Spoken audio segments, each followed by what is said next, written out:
Students, welcome to official channel of Diamond IIT and NEET. आज हम class 12 CBSE board का एक बहुत ही इंपॉर्टेंट चैप्टर आपसे डिस्कस करेंगे। चैप्टर का नाम है इलेक्ट्रोकेमिस्ट्री। इलेक्ट्रोकेमिस्ट्री हम दो पार्ट्स में स्टडी करते हैं। पहला पार्ट होता है इलेक्ट्रोलाइटिक कंडक्शन और दूसरा पार्ट होता है इलेक्ट्रोड पोटेंशियल। चैप्टर का नाम आप सब लोगों ने सुन रखा होगा या नहीं सुना है, जो हमारे बच्चे बिल्कुल फर्स्ट टाइम पढ़ रहे हैं। जैसे इलेक्ट्रोकेमिस्ट्री है, इलेक्ट्रोकेमिस्ट्री में पहला पार्ट इलेक्ट्रोलाइटिक कंडक्शन और दूसरा पार्ट होता है इलेक्ट्रोड पोटेंशियल।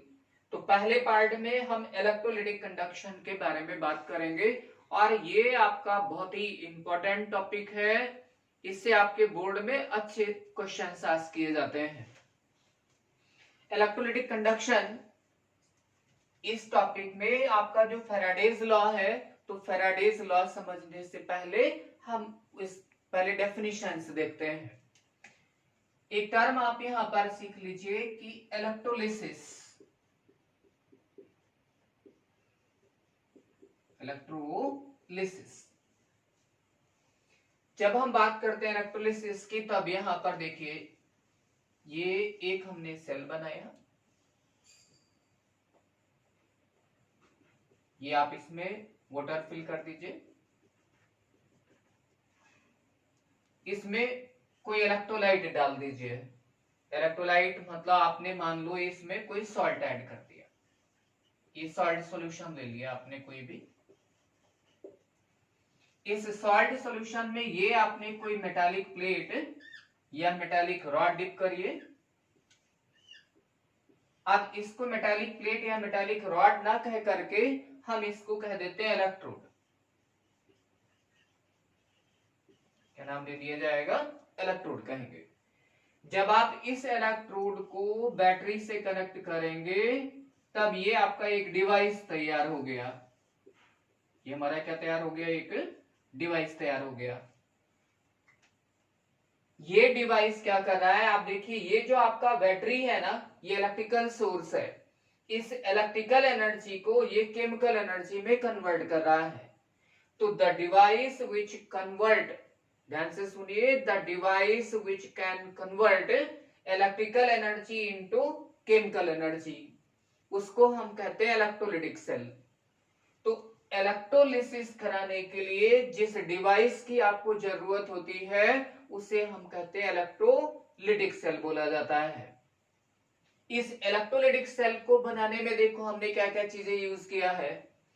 यहां पर एक बैटरी आपने लिया, ये दो आपके इलेक्ट्रोड है और एक कंटेनर है जिसके अंदर आपने एक सॉल्ट सॉल्यूशन फिल कर दिया है। इस सॉल्ट सॉल्यूशन को आप कहते हो, जो आपका सॉल्ट सॉल्यूशन है इसको हम इलेक्ट्रोलाइटिक सॉल्यूशन भी कहते हैं।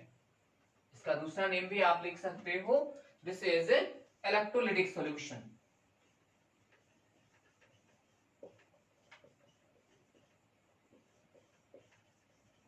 Electrolytic solution.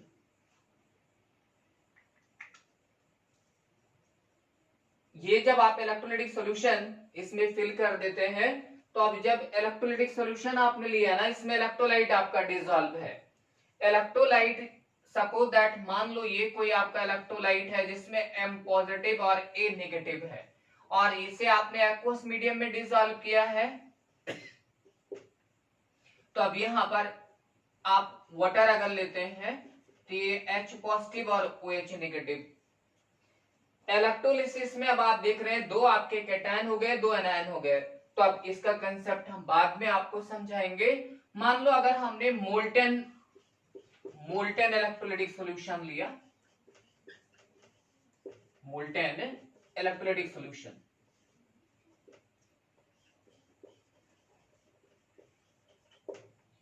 जब आप मोल्टेन इलेक्ट्रोलाइटिक सॉल्यूशन ले लोगे तब इसमें एक्वस मीडियम की नीड खत्म हो गई।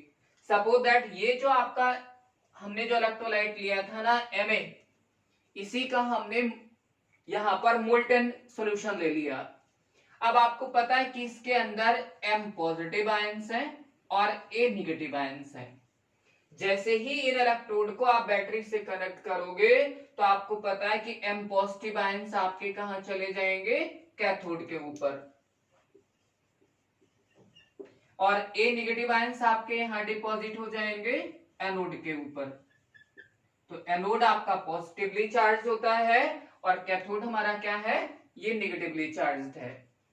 इस पूरे प्रोसेस को हम क्या कहते हैं, इलेक्ट्रोलिसिस बोलते हैं। पूरी डेफिनेशन समझ लीजिए। When a salt is dissolved in aqueous medium, then it get 100% ionized. The ionization process of a salt is its own property. यहां पर वहां पर हमने कोई इलेक्ट्रोलिसिस नहीं पास किया है, यहां पर ये अपने आप ही टूट गया है आयंस में। पर हमने कहा कि जब हम एक्वस मीडियम लेंगे तब जब आप इलेक्ट्रोलिसिस कराओगे तो यहाँ पर प्रोडक्ट्स के नंबर चेंज हो जाते हैं। इसलिए आपके सहूलियत के लिए, आपको समझने के लिए आसानी से हमने कहा कि कोई भी इलेक्ट्रोलाइट लेकर के उसका मोल्टन फॉर्म ले लीजिए, मेल्ट कराइए, मेल्ट करा करके ही उसका सॉल्यूशन इसके अंदर फिल कर दीजिए। अब हम क्या करते हैं, इस मोल्टन इलेक्ट्रोलाइटिक सॉल्यूशन में 2 इलेक्ट्रोड आपने लगा दिए हैं और इस इलेक्ट्रोड को आपने बैटरी से कनेक्ट कर दिया। बैटरी में आपको पता है एक पॉजिटिव टर्मिनल और एक नेगेटिव टर्मिनल है। पॉजिटिव टर्मिनल को आपने कहा है क्या, एनोड, और नेगेटिव टर्मिनल को क्या नाम दिया है, कैथोड कहा है। जैसे ही आप सेल से कनेक्ट करोगे आप देखोगे कि जो आपके सॉल्यूशन के अंदर आयंस मौजूद हैं, they get start depositing on their respective electrode. तो जब आयंस का अपने इलेक्ट्रोड पर डिपॉजिट होना प्रोसेस स्टार्ट हो जाए तब उस प्रोसेस को आप क्या कह देते हैं, इलेक्ट्रोलिसिस कह देंगे। इट मींस इलेक्ट्रिसिटी पास करने पर जो आपका इलेक्ट्रोलाइट है वो आपका ब्रेक हो जाए, उसके आयंस इलेक्ट्रोड पर डिपॉजिट होना स्टार्ट हो जाए, तो इस पूरे प्रोसेस को क्या कह दिया जाएगा, इलेक्ट्रोलिसिस कह देंगे। ये तो बात हो गई इलेक्ट्रोलिसिस की। हमें उम्मीद है आपको मीनिंग समझ में आ गई होगी। तो अब इस प्रोसेस ऑफ इलेक्ट्रोलिसिस को समझने के लिए भाई फैराडे ने 2 लॉज बनाए हैं। तो जो आपके यहाँ क्वेश्चन आस्क किया जाता है वो डेफिनेशन पे नहीं आस्क किया जाएगा, आपसे क्वेश्चन आस्क किया जाता है इस फैराडेज लॉ पर। तो अब हम टॉपिक आपका यहां से स्टार्ट करते हैं, फैराडेज लॉ ऑफ इलेक्ट्रोलिसिस से।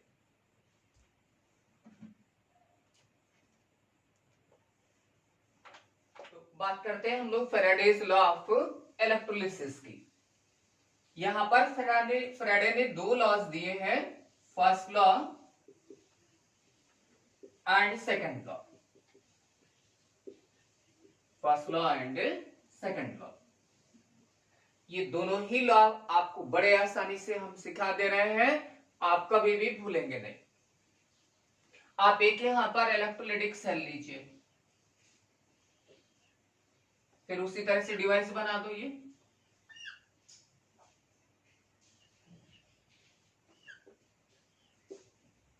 बैटरी से कनेक्ट कर दीजिए।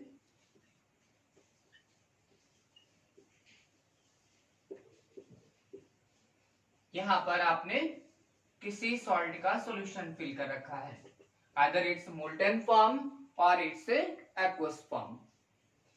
फैराडे ने अपने फर्स्ट लॉ में ये कहा था कि किसी भी आयन का जो मास होता है, जो अमाउंट होता है, वो इलेक्ट्रोड पर कितना डिपॉजिट होगा, ये डिपेंड करता है बैटरी से आपने कितना चार्ज पास किया है। तो ये बड़ा सिंपल लॉ है भाई, जितना खाना खिलाओगे उसी हिसाब से वर्क हो जाएगा यहाँ पे। तो अब यहाँ पर the mass of ion which is deposited on the electrode is directly proportional to the amount of charge passed. किसी भी आयन का मास जितना इलेक्ट्रोड पर डिपॉजिट होता है वो बैटरी के द्वारा जितना चार्ज पास किया जाता है वो इसके डायरेक्टली प्रोपोर्शनल रहेगा। So the mass of ion which is deposited on the electrode is directly proportional to the amount of charge passed. अब देखो यहाँ पे let W is the mass of ion ion deposited and q coulomb charge is passed. अब यहां पर relation आप लिख सकते हैं कि W is directly proportional to Q, ये रिलेशन बताया हमने। अब इसको आप अगर प्रोपोर्शनलिटी साइन हटाए ना तो इसको हम लिख देंगे ZQ, W equal to ZQ। अब आप सोच रहे हैं कि यहां पर ये Z क्या है, तो जो Z है आपका इसको हम कहते हैं केमिकल इक्विवेलेंस। Z को क्या कहेंगे, दिस इज केमिकल इक्विवेलेंस। आप यहां पर Q को रिप्लेस भी कर सकते हैं, सिंस Q इक्वल टू होता है I इंटू T, जहां पर I हमारा क्या है, दिस इज करंट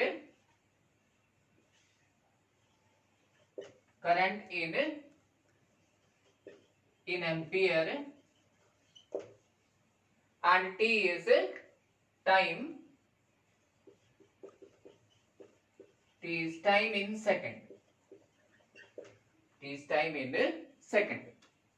फिर से सुनिए, W directly proportional to Q, W equal to हमने ZQ लिखा, Z हमारा क्या है, केमिकल इक्विवेलेंस है।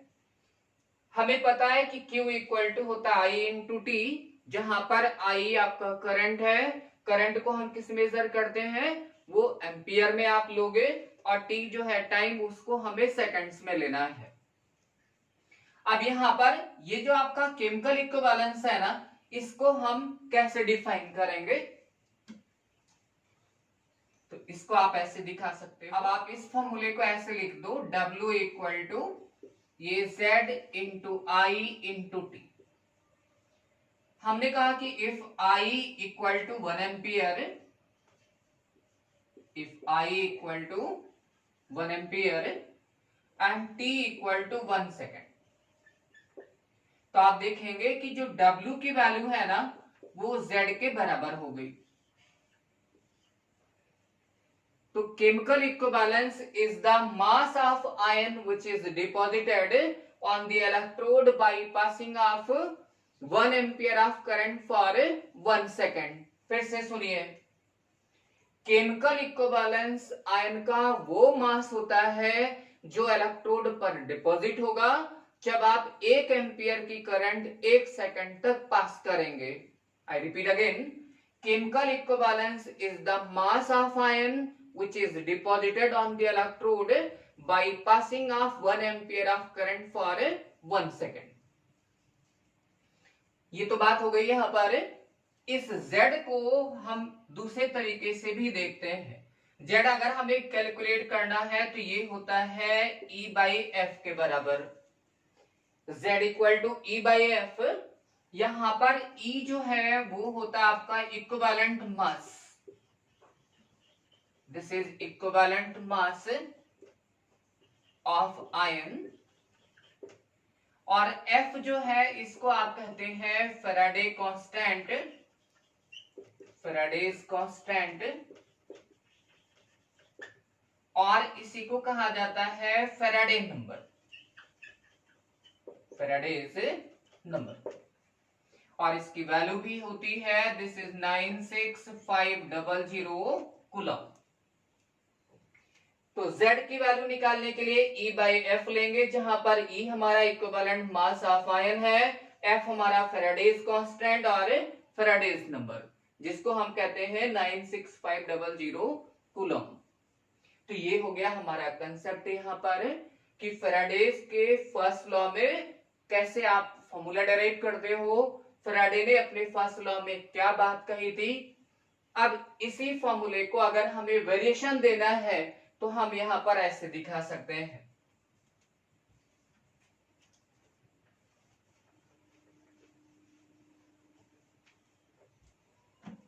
हमने यहां पर लिखा, ये देखिए, W equal to W equal to E by F और इनटू ये Q लिख लीजिए। अब अगर इस W को इधर ले लो, W upon E equal to आप लिख सकते हैं Q बाई एफ। अब ये देखिए आपका एक बहुत ही बढ़िया कंसेप्ट तैयार हो गया। W अपॉन E को हम कहते हैं equivalent of ion, gram equivalents या इक्विवेलेंट्स ऑफ आयन बोला जाता है। तो W अपॉन E हो गया इक्विवेलेंट्स ऑफ आयन और Q बाई एफ हो गया इक्विवेलेंट्स ऑफ इलेक्ट्रिसिटी। तो जितना इक्विवेलेंट्स ऑफ आयन आपका इलेक्ट्रोड पर डिपॉजिट होगा वो हमेशा इक्विवेलेंट ऑफ इलेक्ट्रिसिटी पास्ड के बराबर रहेगा। तो the equivalents of ion which is deposited on the electrode is always equal to the equivalence of electricity passed। आप ये लॉ लिख लीजिए, the equivalence of ion which is deposited on the electrode is equal to the equivalence of electricity passed। तो आपके इस video में केवल हमने फर्स्ट लॉ के बारे में डिस्कस किया है, इस पर आपके न्यूमेरिकल्स भी हैं और सेकंड लॉ है वो कंसेप्ट और न्यूमेरिकल्स आपको हम अगले वीडियो में शेयर करेंगे। आप वीडियो प्रॉपरली देखते चलिए, आपके बोर्ड के सारे क्वेश्चंस कवर होते चलेंगे और जब भी वीडियो आप देखें हमारे जो प्यारे प्यारे स्टूडेंट्स हैं तो वीडियो को लाइक और शेयर करना, सब्सक्राइब करना बिल्कुल ना भूलें। आपको और डिटेल में पढ़ना है, आपको नीट हुआ या जेई के एग्जाम्स क्वालिफाई करने हैं, जेई एडवांस के क्वेश्चंस आस्क करने हैं या आपको नीट जेई और दूसरे कॉम्पिटिटिव एग्जाम्स प्रिपेयर करने हैं तो आप हमारी ऑनलाइन क्लासेस को जरूर ज्वाइन करें। सब कुछ आपको ये डायमंड IIT जेई के जो चैनल पेज पर आपको सब कुछ मिल जाएगा, वहां से आप व्यू कर लीजिए। हमारे साथ जुड़ने के लिए बहुत बहुत धन्यवाद आप लोग।